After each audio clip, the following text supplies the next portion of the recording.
think we're live, buddy. How you doing? All right. Doing great. Yourself, Paul? Good. So Fab, Good. today it's going to be a lot more about you, not No, yeah. necessarily related to sales, but not necessarily related to sales. Last Yep. week you posted something really interesting on LinkedIn, It happened. and it started with "I'm not a good writer," and it's Yeah. interesting. I think a lot of people feel the same way. They feel like their writing skills are limited, and I think it holds them back on LinkedIn. I'm one of them. So People. so hold on. Feel like their writing skills are limited, and I think it holds them back. Hold on, trying to do on LinkedIn. I'm one of them. Okay, hold on, because I had to keep my volume up at the same time. Okay. Okay, it's all good. You hear me? Yeah, I hear you great. Okay, so I'm one of them. I'm limited in my capacity to write quickly, and I'd like you to go a little bit over what you said on LinkedIn, and I will ask you a million questions. A million. Oh boy. So I know it's not directly sales related. Although salespeople do need to write, but it was actually speaking to marketers like myself. So when you're in marketing, you kind of have to write. I mean, it's part of the job. There's some people that are copywriters and their job is to write, but in most marketing departments, if not all of them that I've seen, like everyone in marketing has to write at some point or another. And sometimes it's just internal, right? You have to write an internal presentation and stuff like that. And I think when you don't know how to write, and this is basically a conversation that I had with a copywriter called Andrew Morgan. And he's like, when people don't, well, he didn't say that people don't know how to write, but I've extrapolated that when people don't know how to write, the first thing we tend to do is just jump in and try to write it. And that often leads to problems because we're not great writers, and we have a hard time. It just becomes very messy very quickly, and sometimes we're lucky and it goes okay, and sometimes we're not lucky and it just becomes a mess, and we kind of give up because it's taking too much time and we don't want to do it. And I know you felt that way, where you kind of start writing your post and you're like, oh, this is going nowhere. I'll finish it later, and later equals never. And that's it. And so what he recommends and how he does it as a copywriter, he's like, well, the first thing I do is actually not sit down and write. The first thing I do is I think about who the audience is going to be, where I'm going to write it, what am I going to write, and this and that. And that's an incredibly important part, because it's not because you have an idea about something that you want to write. It's not because you have an idea about something that it'll come out well. And if you're not thinking about who's supposed to be reading this and why they're supposed to be reading and when they're going to be reading this and so on and so forth, that's where it turns out it becomes messy. So he's like, the first thing I do is I sit down and I just think. And then when I've cleared it up in my mind, I just then take my laptop or whatever, or my phone, and I just write. And it could be garbage, but I just write because I know what I'm writing. I just don't know how I'm going to get there yet. And so I just write. And then if I have time, I'll put it aside. Obviously if it's a larger piece of paper, then you try to take more time. If it's just like a LinkedIn post, you could just take half an hour or something. And then I reread it and I trim and I make it as simple as possible. And that's how I ended up writing. That's really interesting, because you're right. When I write stuff, I'll often write it and then erase it and start over again. But you should just get out there and then, like you said, reread it and sort of trim the fat later, right? So is that how you write? Is that how you do? Did you learn from that and adjust the way you write, or is that naturally how you did things already? So naturally how I did things, I would kind of force myself to do it. And so once in a while I would have a great post because I had been thinking about it beforehand. And so when I came down to write, I kind of already knew what I wanted to say. I just didn't know how to say it. But then I would force myself because I need to publish, so I'm going to publish. And then, most of the times, the post kind of went nowhere and whatnot. So I think when I heard that with him, I'm like, oh, okay, so I still have a writing schedule. First of all, I accept that I'm not always going to be able to do it. So some days are skipped. But two, I do sit back. I'm like, okay, tomorrow I need to post something. I kind of know what I want to write about or not, but then I'll think about it. So I'll think about it maybe for a good 24 hours, and then when it's time to write, I sit down and I know already what I talk about. Even sometimes I have like these buzz phrases or whatever. I'm like, I know I want to include this phrase, and I want to include this sentence or this word or this. So when I come down, I'm much more prepared. When I come down, when I get down to it, I'm much more prepared. Okay, it's interesting. I like that because I think most people, and it's it's not dissimilar to some sales processes where we tend to be perfectionists, right? And we want what goes down on the paper to be perfect. But you're right that if you just flesh out your thoughts and you just put it out there, then at least you've got something down on paper and you can work it later, right?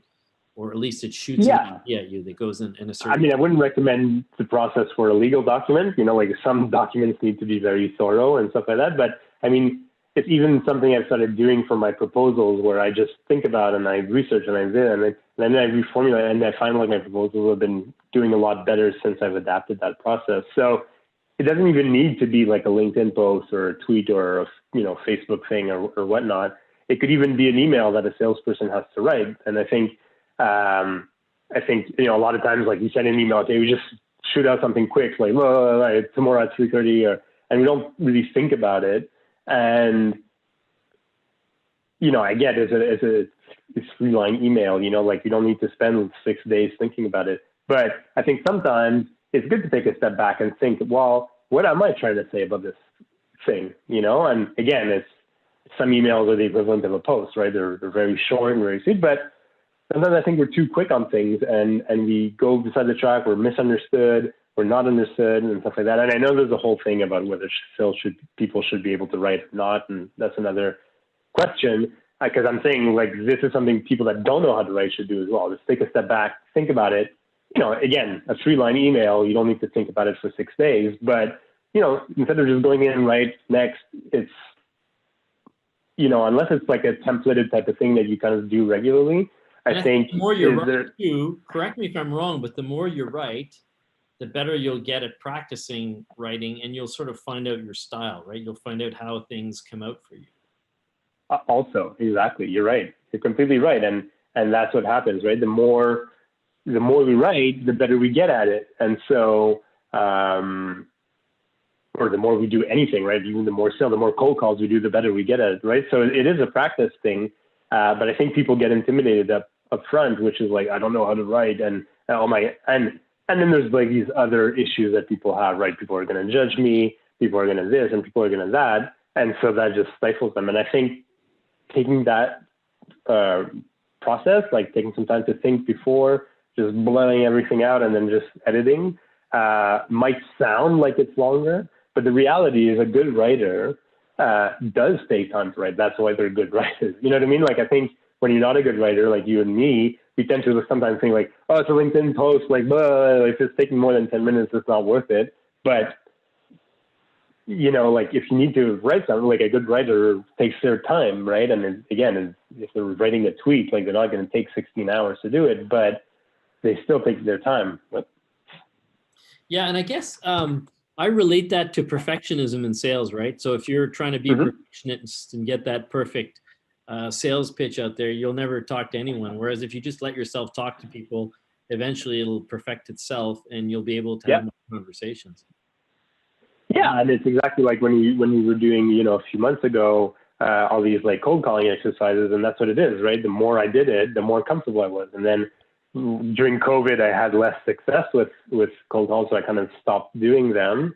And now I feel I need to get started again. And honestly, it's really hard getting started because it's just, you don't do it, right? And that's where, sales, like, I mean, we've gone away from writing, but that's where, like, when you don't practice, you get rusty. And then when it's something that's not natural for you, let's say, it becomes that much harder because all your old insecurities come back, and like I'll call perfectionism and insecurity, because fundamentally that's what it is.